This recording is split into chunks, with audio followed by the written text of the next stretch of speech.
हमारा टॉपिक है ना आज का जो है पाश्चात्य नीति शास्त्र, जिसके अंदर सुकरात, ज्ञान व सद्गुण दोनों किसके हैं, सुकरात के, वो भी पढ़ना है। उसके बाद हम पढ़ेंगे सुकरात की दार्शनिक व्यवस्था, सुकरात के ज्ञान सद्गुण वगैरह डिटेल से पढ़ेंगे।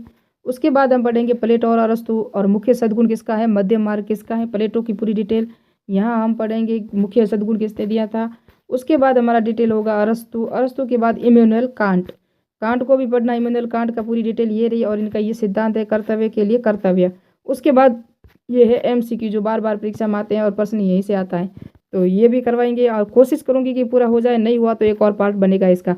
और बाकी सबकी जो लिंक है ना वो डिस्क्रिप्शन में दे दूंगी मैं। जो तो देखते हैं हम सुकरात के लिए जो इम्पोर्टेंट है, नीति शास्त्र का उद्देश्य कुछ ऐसे मूल सिद्धांतों की स्थापना करना जिसके आधार पर मनुष्य स्वयं के प्रति एवं दूसरों के प्रति कर्तव्य का निर्धारण कर सके, अपने एवं दूसरों के कर्मों के संबंध में उचित अनुचित का निर्णय कर सके। पश्चिमी देशों में विकसित आचार शास्त्र उक्त सिद्धांतों को पाश्चात्य नीति शास्त्र की संज्ञा दी गई। भारतीय नीति शास्त्र था ना वो अपने लिए और दूसरों के लिए भी अपने लिए कम सोचता, लेकिन समाज के में क्या सोचेगा। आज भी हम देखते हैं ना जहाँ हम रहते हैं तो क्या कहते, समाज क्या कहेगा, समाज क्या सोचेगा। हम सब बच्चों को जो आचरण है, शिक्षा है, नैतिक जो नियम हम समझाते हैं ना वो हम समाज को लेकर चलते हैं। जबकि पाश्चात्य दर्शन में केवल अपने खुद के ऊपर ही ध्यान देने की ज़्यादा बल दिया गया नीति शास्त्र में, हमारे खुद के सुख के लिए, पर जो समाज के लिए नहीं। जितना कहते हैं ना हम समाज को पता नहीं चलना चाहिए हमारी जो भी परिस्थिति है, लेकिन वहाँ पाश्चात्य दर्शन में ऐसा कुछ नहीं था, वो व्यक्तिनिष्ठ थे। और यहाँ हम देखें तो ये धर्मनिष्ठ भी थे क्योंकि वेदों के आधार पर चल रहे थे, और सामाजिक निष्ठ भी थे। समाज के अनुसार ही ये सब हमारे नियम जहाँ तक आज भी हम मानते हैं हमारे देश में, भारत में। और पाश्चात्य नैतिक दर्शन में इतिहास का प्रारंभ यूनानी नैतिक दर्शन को स्वीकार किया जाता है। और यूनानी नैतिक दर्शन पाश्चात्य नैतिक दर्शन की आधार भूमि प्रस्तुत करते हैं। यूनान में मनुष्य के चरित्र और व्यवहारिक जीवन से संबंधित समस्याओं के बारे में स्वतंत्र चिंतन ईसा पूर्व 5वीं शताब्दी से प्रारंभ हुआ था। इससे पूर्व यूनान में दार्शनिक का मुख्य उद्देश्य क्या था, बाह्य जगत की व्याख्या करता था। जिस तरह पहले हम भी करते थे ना, हम करते हैं आज भी बाह्य जगत की उस तरह से, लेकिन आजकल वो सिस्टम नहीं रहा। मानव जीवन की समस्याओं पर आधार व्यवहारिक दृष्टि से विचार का आरंभ सोफिस्ट क्या अर्थ होता है पता है, सोफिस्ट का शिक्षक, जो वर्तमान में हमारे टीचर है ना उसको कहते हैं सोफिस्ट, दार्शनिक द्वारा किया गया, जो यूनान में उस समय पेशेवर शिक्षकों के समूह के रूप में जाने जाते थे, यानी कि अच्छे विद्वान थे, अच्छे टीचर थे, एज अ टीचर होते हैं ना उसके लिए। तो उन्होंने प्रोटेगोरम, हिपियास और एंटीफोन और गॉर्जियन आदि मुख्य सोफिस्ट चिंतन थे, वो उस समय के थे जब एथेंस में जो नीति शास्त्र की शुरुआत हुई। बाकी जो सुकरात, प्लेटो, ये सब इन्हीं के बाद में आए थे। ये जो प्रोटेगोरस है ना, इसका एग्जाम में प्रश्न आया था, इसकी परिभाषा आई थी, तो आगे होगी तो मैं दिखा दूंगी, इसमें के अंदर लिखी होगी तो, नहीं तो मैं खुद बता दूंगी, क्योंकि हूबहू लाइन या NCERT से ही उठाई जाती है या RBSE बुक से, जहाँ भी है, जहाँ इनके लिए जो डिटेल दिया होता है ना वहीं से उठाई जाती है एग्जाम की MCQ या प्रश्न में। सोफिस्ट ने अपने युग में सामाजिक तथा राजनीतिक परिस्थितियों के अनुसार नैतिकता की व्याख्या करने का प्रयास किया। उस समय यूनान छोटे छोटे स्वतंत्र नगर राज्यों में विभक्त था। यूनान से हुआ या ग्रीक हो वहाँ से हुआ था, छोटे छोटे नगर राज्यों में विभक्त था, जिसकी अलग अलग सामाजिक, आर्थिक, राजनीतिक व्यवस्था और धार्मिक विश्वास भी थे। सोफिस्ट विचारकों के अनुसार किसी विचार या सिद्धांत में सत्य अथवा उचित होने की एकमात्र कसौटी उसकी व्यवहारिक उपयोगिता ही थी। वे ज्ञान, सद्गुण और नैतिकता को मनुष्य की व्यवहारिक जीवन की सफलता के साधन के रूप में देखते थे। इस दृष्टि से उन्होंने तत्कालीन यूनान में जिन नैतिक सिद्धांतों को जन्म दिया वे इस प्रकार थे। क्या क्या जो नैतिक सिद्धांत थे वो थे, शुभ अशुभ, उचित अनुचित, सत्य असत्य, सभी व्यक्ति सापेक्ष थे, यानी कि व्यक्तिनिष्ठ थे। और हमारे यहाँ हम व्यक्तिनिष्ठ नहीं थे, अर्थात ये सभी व्यक्ति की इच्छा और भावनाओं पर निर्भर करते थे। इस संबंध में प्रोटेगोरस, ये देखो सोफिस्ट दार्शनिक, ये शिक्षक था उस समय का, तो उसने कथन कहा था मनुष्य ही सभी वस्तुओं का मापदंड है। ये किसने कहा था, प्रोटेगोरस ने। और ये एग्जाम में प्रश्न आ चुका है, 2018 या 2020 वाला एग्जाम था, वहाँ शायद मैंने कहीं देखा है। सत्य पूर्ण व्यक्तिनिष्ठ है, सत्य जो सत्य होता है ना वो व्यक्तिनिष्ठ है, सच बोलना। मनुष्य के मन में स्वतंत्र शुभ असत्य, शुभ सत्य न्याय की सत्ता स्वीकार नहीं की। मैं चाहे सच बोलूं या झूठ बोलूं वो तो आप सब देखते हो। मैं सच बोलूंगी तो भी आप सुन रहे हो तो ये सच ही बोल रही होगी, अगर झूठ बोलूंगी तो आप झूठ ही मानोगे। यानी कि व्यक्ति जो बोल रहा है, जो कार्य कर रहा है, उस पर ही निर्भर होगा, जो मैं कह रही हूँ वही सच है, इस तरह से। और सुकरात को फांसी क्यों दी गई थी पता है आपको, एक स्टोरी है। तो सुकरात थे ना वो एक तो वो स्पष्ट बात कहते थे, जैसे कि उन्होंने कहा न्याय के सिद्धांत के रूप में कह दो या जो सत्य या असत्य के रूप में, यानी कि हत्यारा एक जज को कहीं फांसी की सजा हो रही थी, यानी सॉरी जज ने एक फैसला सुनाया, कोई सैनिक वगैरह या कोई आम व्यक्ति था उसको फांसी की सजा हो रही थी, वहाँ सुकरात का कौन था, शिष्य खड़ा था। उसने कहा उसको फांसी क्यों दी जा रही है, तो उसने कहा इसने कुछ अपराध वगैरह किया है। तो अपराधी ये थोड़ी ना है, अपराधी तो बाकी ये इसने हत्या की है अपने किसी कारण भी की है, लेकिन हत्यारा तो वो भी हुआ जो सेना सीमा होती है ना, सीमा सुरक्षा, वहाँ सैनिक मारते हैं ना, वो भी हत्यारा ही हुआ, जिसने देश की रक्षा के लिए कुछ भी हो लेकिन हत्या उसने की। तो इस तरह से उन्होंने कहा डॉक्टर भी हत्यारा हुआ, क्योंकि उसने भी तो माना कि वो इलाज कर रहा है, डॉक्टर कभी कभी उसके हाथ से भी कोई डेथ हो जाती है। तो यानी कि तर्क वितर्क की दृष्टि से जो सुकरात के शिष्य थे ना, वो थोड़े से यानी कि स्पष्टवादी थे, ऐसा हुआ तो ऐसा होना ही चाहिए, यानी कि कह रहे थे। तो वो जज से लड़ पड़ा तो पूछा कि ये कौन है, और उसने कहा उसने अपने हित के लिए जो हत्या की है या अपराध किया, चाहे हित के लिए कहो चाहे कुछ भी किसके लिए कहो, लेकिन उसने अपराध किया तो अपराध इसका भी हुआ, तो अपराध डॉक्टर का भी वही है और एक सैनिक का भी वही है। इस तरह से वहाँ झगड़ा हो गया और उससे पता चला कि ऐसा जो आचरण है, ऐसी शिक्षा कौन दे रहा है, तो फिर पता चला कि वो सुकरात है। तो सुकरात को बुलाया गया। पहले क्या होता था कि जज व्यवस्था थी ना, वो चुनाव हुआ था, पहले राजतंत्र था ना, वहाँ कोई नियम धाराएं अनुच्छेद वगैरह नहीं थे, यानी कि आपकी जो तर्क वितर्क के कुछ नहीं था, तो वहाँ फांसी की सजा हो गई। तो फिर उसको अरस्तु को नहीं सॉरी सुकरात को बुलाया गया। फिर उसके भी उससे भी कहा गया कुछ, तो वो तो अपने जो सुकरात जो कहते थे ना वो बिल्कुल सही कहते थे, बस मैंने जो कहा वही सत्य है, मैं कहता हूँ वही सत्य है, बाकी कुछ सत्य नहीं है, यानी कि। तो फिर एक उसकी शायद परिभाषा भी है सुकरात की, कौन सी परिभाषा बताऊँ मैं भी आपको। सुकरात ने कहा था कि कोई भी व्यक्ति स्वेच्छा से न बुरा होता है न अनिच्छा से भला होता है, यानी कि कुछ न कुछ कारण तो रहा होगा, यानी कि वो ऐसे सुकरात कह रहे थे। और सुकरात का जो एक और उसने कहा था सुकरात ने कि मैं कुछ नहीं जानता, मैं जानता हूँ नहीं, मैं सबसे बड़ा अज्ञानी हूँ क्योंकि मुझे मेरे अज्ञान का ज्ञान है, यानी कि मैं कुछ नहीं जानता। तो वो उसके अंदर सब आ गया, सब कुछ जानता है वो, इसलिए मैं सबसे बड़ा अज्ञानी हूँ क्योंकि मुझे कुछ नहीं आता या मैं कुछ नहीं जानता। अगर ऐसा आपको कोई कह लेना तो समझ लेना वो सबसे बड़ा विद्वान है, और वो सबसे बड़ा विद्वान है। और उन्होंने ही कहा था ज्ञान ही सद्गुण है और सद्गुण ही ज्ञान है, ये भी परिभाषा किसकी है, तो सुकरात की है। तो इसलिए मैंने सुकरात को कहा है।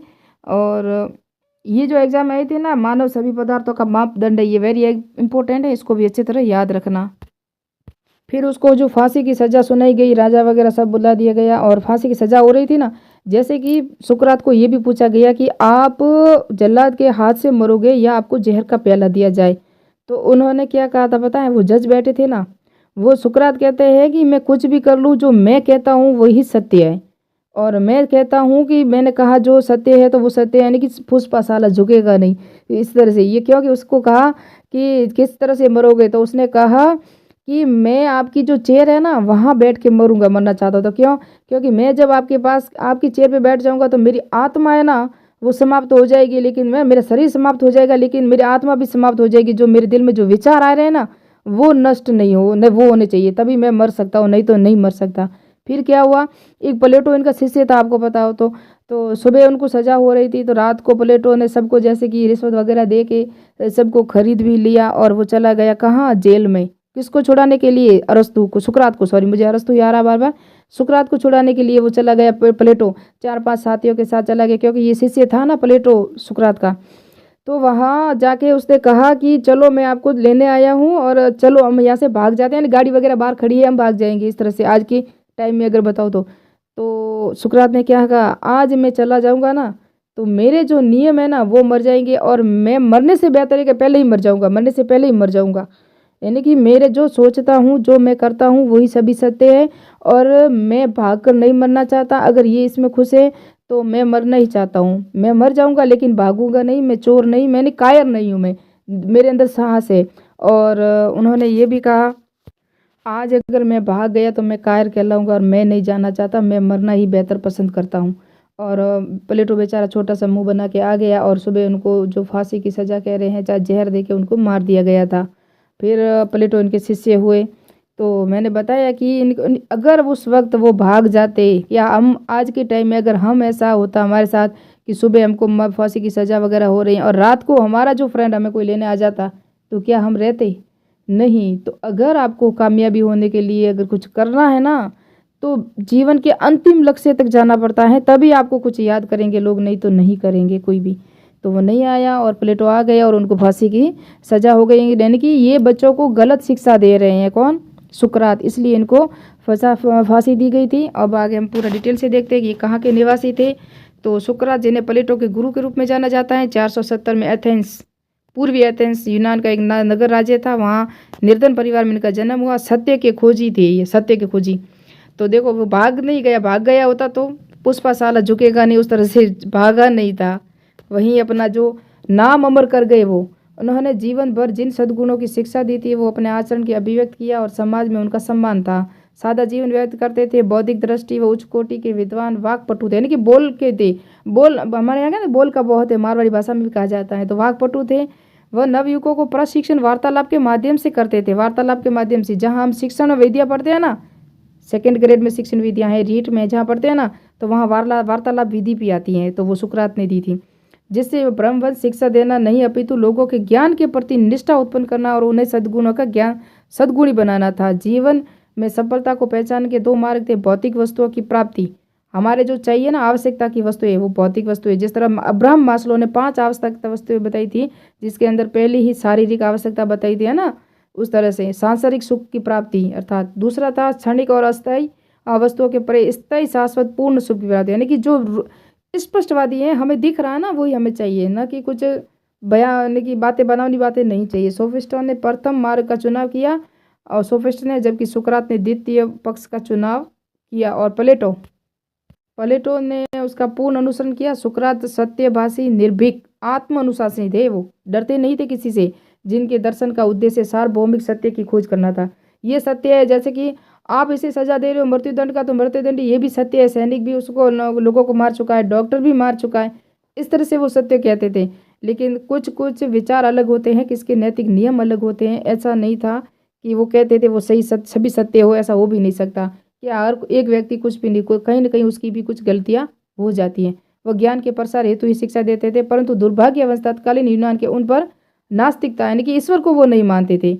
देशद्रोह, नवयुवकों को पंथ भ्रष्ट करने का आरोप लगाया तथा अभियुक्त चलाकर उसे मृत्युदंड दिया गया। देश में कानून के प्रति एक नागरिक धर्म का निर्वाह करते हुए और दंड को स्वीकार किया।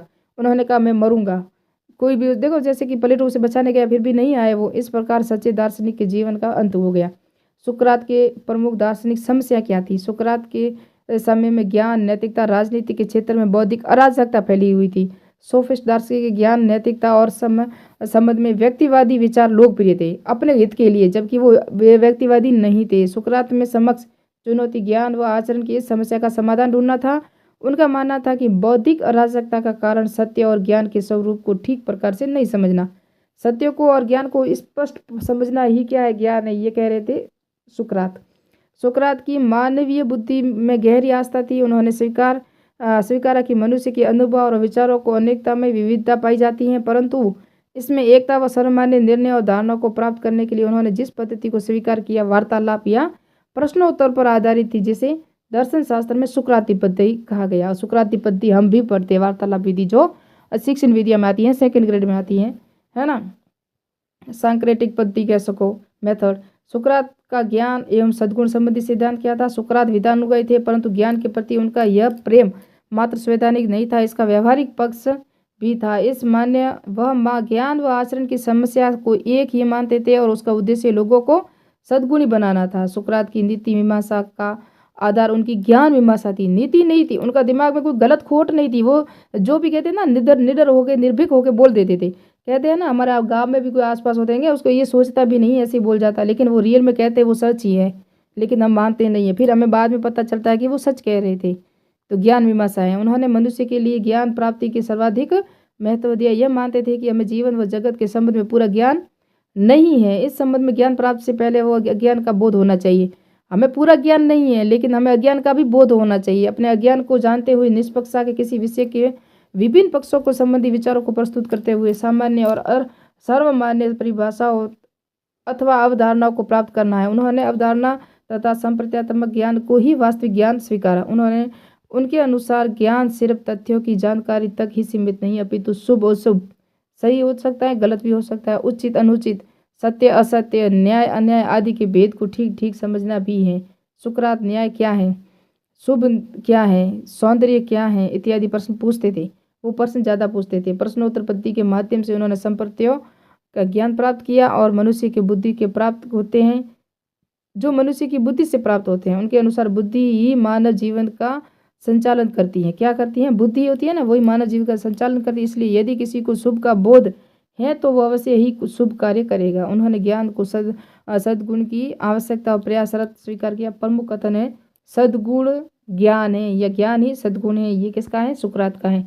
सद्गुण ज्ञान है। सद्गुण सदैव शुभ कर्म करने को आदत के रूप में जाना जाता है। चरित्र की उत्कृष्टता, शुभ कर्म व मनुष्य के लिए उचित तथा वांछनीय होता है। कर्तव्य भी कहा जाता है इसे, कर्तव्य भी। सद्गुण अभ्यास पूर्वक कर्तव्य पालन है। सुकरात के अनुसार सद्गुण ज्ञान की पूर्व अपेक्षा रखना है। यदि कोई न्याय, शुभ, आत्मसंयम इत्यादि सद्गुणों को सच्चे स्वरूप के चार सार गुण को जानता है तो उसका आचरण अवश्य ही शुभ होगा। उन्होंने अधर्म या दुर्गुण का कारण अज्ञान को माना। उनका मानना था कि जानबूझकर कोई भी बुराई या अधर्म नहीं करता। ये मैंने भी परिभाषा बताई थी उनकी। सुकरात ने सिद्धांत अपितु द्वारा दी गई समीक्षा के अनुसार सद्गुणी होने के लिए सद्गुण का ज्ञान ही पर्याप्त नहीं है, उसके अनुसार आचरण करना भी आवश्यक है। वह यह आवश्यक है कि कोई व्यक्ति सद्गुणों को ज्ञान प्राप्त कर लेने के पश्चात भी व्यवहारिक जीवन में सदैव उसके अनुसार आचरण न करे। सद्गुण शिक्षणीय है, ये भी इनके कई कथन है। सद्गुण शिक्षणीय है, सद्गुण ज्ञान है, सद्गुण एक है, ये भी इनका है। सद्गुण व आनंद, ये भी इनका है। प्लेटो व अरस्तु पढ़ेंगे नेक्स्ट पार्ट में, क्योंकि वीडियो बहुत बड़ा हो रहा है। सुकरात के अनुसार जो सद्गुण के जो स्वरूप है ना, वो कौन का, सद्गुण ज्ञान एक रूप है, सद्गुण शिक्षणीय है, सद्गुण अविभाज्य है, सद्गुण एक रूप है, सद्गुण सार्वभौमिक है। सुकरात के अनुसार मूल सद्गुण क्या है, सुख है। सुख याद रखना, वेरी इंपॉर्टेंट तथ्य है। और ज्ञान है, ज्ञान ही सद्गुण है और सद्गुण ही ज्ञान है, ये भी इन्हीं का कथन है। तो परीक्षा प्रश्न यहीं से आता है लगभग तो। और सुकरात को पाश्चात्य दर्शन का जनक भी कहा जाता है। क्या कहा जाता है, जनक भी कहा जाता है। ये इंपॉर्टेंट तथ्य थे। अभी मैंने बताया था ना आपको कि बुराई सदैव अनैच्छिक है, तो ये एग्जाम में आ चुका है। सुकरात का कथन है, ये भी ये परीक्षा में जो आया है वो बता रही हूँ। मानव सभी पदार्थों का मापदंड है, ये मैंने बता दिया, प्रोटैगोरस है। और सुकरात के अनुसार ज्ञान किस रूप से प्राप्त होता है, तो संप्रत्यय द्वारा होता है। और आगे जितने भी इम्पोर्टेंट तथ्य थे वो मैंने बता दिए। और आगे मैं और बताऊंगी, ये जो सद्गुणों की एकता का सिद्धांत भी सुकरात ने दिया था। और उसके बाद दिया था अबोधन और धातृ विधि, ये अभी बताई। सांक्रेटिक या वार्तालाप विधि, ये भी किसकी थी, सुकरात की थी। आगे हम पढ़ेंगे तो आगे वीडियो ये भी राधे को प्लेटो और अरस्तु भी पढ़ना है अभी। और मुख्य सद्गुण किसने दिया था, ये परीक्षा में आ चुका प्रश्न, ये भी। और अरस्तु पूरा डिटेल से पढ़ेंगे, सद्गुण क्या है। उसके बाद हम देखेंगे, ये है ना इमोनल कांट, कर्तव्य के लिए कर्तव्य, ये लिखा था कांट का जो सिद्धांत है वो। और उसके बाद क्या क्या है वो हम पढ़ेंगे नेक्स्ट पार्ट में। ये एमसीक्यू है, तो एमसीक्यू भी नेक्स्ट पार्ट में कराने की कोशिश करूँगी जल्दी से, क्योंकि मैंने थोड़ी स्टोरी बता दी ना इसकी। इसलिए मिलते हैं नेक्स्ट पार्ट में, नेक्स्ट वीडियो में। जय हिंद, जय भारत।